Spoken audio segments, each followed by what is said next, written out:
नमस्कार. आज आपण एका अत्यंत दुःखद घटनेबद्दल बोलणार आहोत. 12 जून 2025 एअर इंडिया फ्लाईट AI 171चा अपघात. हो. अहमदाबादहून लंडनला निघालेलं हे बोईंग 787-8 ड्रीम लायनर विमान होतं आणि टेक ऑफ नंतर लगेचच ते कोसळलं. आपल्याकडे या घटनेचा अहवाल आहे आणि आज आपण जरा सविस्तरपणे बघूया की नक्की काय झालं, त्याचे परिणाम काय आहेत आणि याचं महत्त्व काय. अगदी. म्हणजे ही घटना कशी घडली, जीवितहानी नेमकी किती झाली, तपास सध्या कुठपर्यंत आलाय आणि मुख्य म्हणजे विमान वाहतूक क्षेत्रासाठी याचे काय अर्थ आहेत, यावर आपण आज लक्ष केंद्रित करूया. आणि हो, हेही महत्त्वाचं आहे की बोईंग 787 ड्रीम लायनरचा हा पहिलाच मोठा अपघात होता ज्यात जीवितहानी झाली. बरोबर. सुरुवात करूया घटनेच्या तपशिलाने. फ्लाईट AI 171 अहमदाबाद ते लंडन गॅटविक, बोईंग 787-8, 12 जून दुपारी साधारण 1:38ची वेळ उड्डाण झालं. आणि मग पुढे काय झालं? तर अहमदाबाद विमानतळावरून उड्डाण झालं आणि विमान साधारण 600 ते 825 फूट उंचीवर पोहोचलं असेल. तेव्हाच दोन्ही इंजिनची शक्ती एकदम कमी झाली. दोन्ही इंजिनची? इतक्या कमी उंचीवर? हो, दोन्ही इंजिनची. टेक ऑफ नंतर इतक्या कमी उंचीवर असं होणं हे खूपच असामान्य आणि गंभीर आहे. कारण अशा वेळी विमानाला सावरण्यासाठी उंची आणि वेळ दोन्ही गोष्टी खूप कमी असतात. म्हणजे अक्षरशः काही क्षणच हातात असतील त्यांच्या. अगदी. वैमानिकांनी लगेच मेडे कॉल दिला, म्हणजे आपत्कालीन मदतीचा सिग्नल, पण त्यानंतर लगेचच विमान नियंत्रणाबाहेर गेलं आणि ते मेघाणी नगर म्हणून जो भाग आहे दाट लोकवस्तीचा, तिथल्या BJ मेडिकल कॉलेजच्या वसतिगृहावर कोसळलं. अरे बापरे. आणि हे सगळं कधी झालं तर उड्डाणानंतर अवघ्या 1 मिनिटाच्या आत. 1 मिनिटात? हो. खरंच विश्वास बसत नाहीये. आणि यात जी जीवितहानी झाली आहे तो आकडा पण खूप मोठा आहे. विमानात 230 प्रवासी आणि 12 क्रू सदस्य होते, म्हणजे एकूण 242 लोक. हो, आणि दुर्दैवाने यापैकी 241 जणांचा मृत्यू झाला. ही खूप मोठी शोकांतिका आहे. आणि एवढंच नाही, विमान जिथे कोसळलं म्हणजे जमिनीवर, त्या वसतिगृहात आणि आजूबाजूला तिथे सुद्धा अंदाजे 38 ते 60 पेक्षा जास्त लोकांचा मृत्यू झालाय, ज्यात काही विद्यार्थी पण होते असं कळतंय. खरंच खूप भीषण आहे हे. पण यात एक आश्चर्यकारक गोष्ट पण घडली ना? हो, ती म्हणजे एक प्रवासी वाचला. हो ना, एकमेव प्रवासी वाचला. हो. विश्वेश कुमार रमेश हे ब्रिटिश भारतीय नागरिक आहेत. ते या इतक्या मोठ्या अपघातातून वाचले. फक्त किरकोळ जखमा झाल्या त्यांना. हे खरंच एक चमत्कारच म्हणावा लागेल. अविश्वसनीय. विमानातले इतर प्रवासी? ते 169 भारतीय होते, 53 ब्रिटिश. हो, आणि 7 पोर्तुगीज आणि 1 कॅनेडियन नागरिक सुद्धा होते. आणि आपले कॅप्टन सुमित सभरवाल, ज्यांना 8200 तासांपेक्षा जास्त उड्डाणाचा अनुभव होता, आणि फर्स्ट ऑफिसर क्लाइव्ह कुंदर यांचाही मृत्यू झाला. कॅप्टन सभरवाल यांनी शेवटच्या क्षणी जे धैर्य दाखवलं. हो, ऐकलं मी. विमान दाट वस्तीपासून दूर नेण्याचा प्रयत्न करत होते असं म्हणतात. अगदी. त्याबद्दल त्यांचं खूप कौतुक होत आहे. आता तपासाबद्दल बोलूया.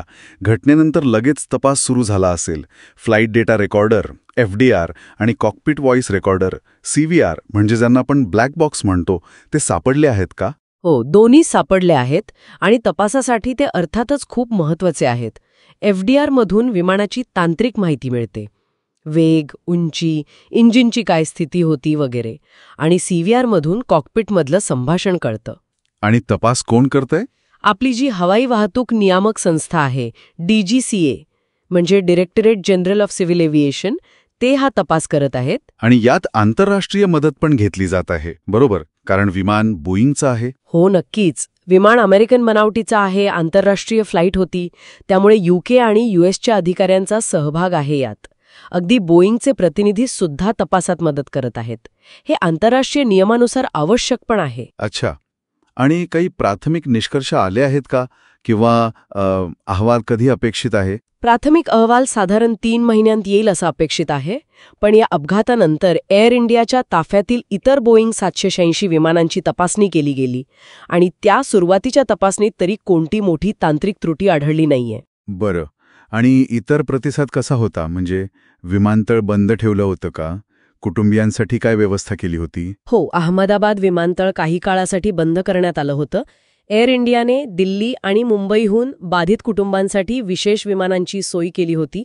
पण तरीही युकेमधील काही कुटुंबांनी मदत मिळायला उशीर झाला किंवा ओळख पटवण्याच्या प्रक्रियेत अडचणी आल्या अशी नाराजी व्यक्त केल्याचं समजतंय.